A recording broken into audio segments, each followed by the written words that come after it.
احمد مكي بيتميز بموهبته الفنيه الجميله وبيتميز بخفه دمه وتعرف اكتر بالادوار الكوميديه. اي نعم، كوميديا مكي مش تقليديه ومش مناسبه لكل الاذواق، لكنها مميزه جدا. وفي الحلقه دي هنتكلم عن افضل 5 افلام لاحمد مكي. بس قبل ما نبدا ما تنسوش تعملوا لايك وتدعمونا باشتراك عشان نكمل في السلسله دي. في المركز الأول فيلم سمير أبو النيل، والفيلم ده جميل جدا لو اتشاف من زاوية معينة، وإن الفلوس بتغير أي حد إلا اللي عينه مليانة. والفيلم بيتكلم عن سمير واللي هو أحمد مكي بيكون بخيل قوي، ومع أول فرصة جات له فيها فلوس استغلها غلط وبيبدأ يتكبر على الناس لحد ما بتروح منه. وفكرة الفيلم جميلة قوي، ده غير أداء أحمد مكي اللي كان جميل جدا. في المركز التاني فيلم سيما علي بابا، وهو فيلم كوميدي. الفيلم بيتكون من حكايتين وكل حكاية بتكون مش منطقية أو خيالية، وهنا الكوميديا جاية من الغرابة أو المبالغة في الشخصيات. بالرغم من إنه فيلم مش أحسن حاجة، بس كان بالنسبة لي لذيذ جدا لأني بحب أحمد مكي.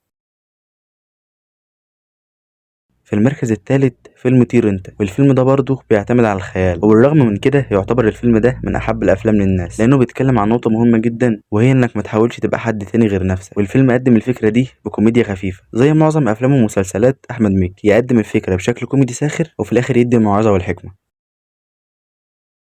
في المركز الرابع فيلم لا تراجع ولا استسلام، بيتصنف كفيلم اكشن كوميدي، والفيلم ده بيبعد عن الخيال العلمي ولكن مش بيبعد عن الخيال الهطلي. يعني احمد مكي بيطلع بشخصيتين وماشي متعودين عليها من المسلسل الكبير، انما فين فكره الفيلم اصلا بشكل ما بيسخر من افلام الاكشن العالميه. ويمكن اللي مخلي احمد مكي ثابت فنيا يعني مش بيتطور هو انه بيحط نفسه في افلام كوميديه، وده مش معناه انه وحش، بالعكس، وهو اثبت كده في فيلم الاختيار، واتمنى بجد انه يتطور عشان انا بحبه جدا.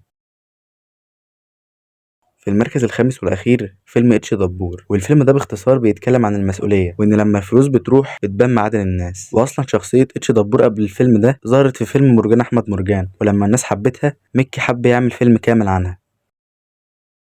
وبس كده كنا قدمت لكم أفضل 5 أفلام لأحمد مكي. ما تنسوش تعملوا لايك واشتراك عشان نكمل في السلسلة دي. سلام.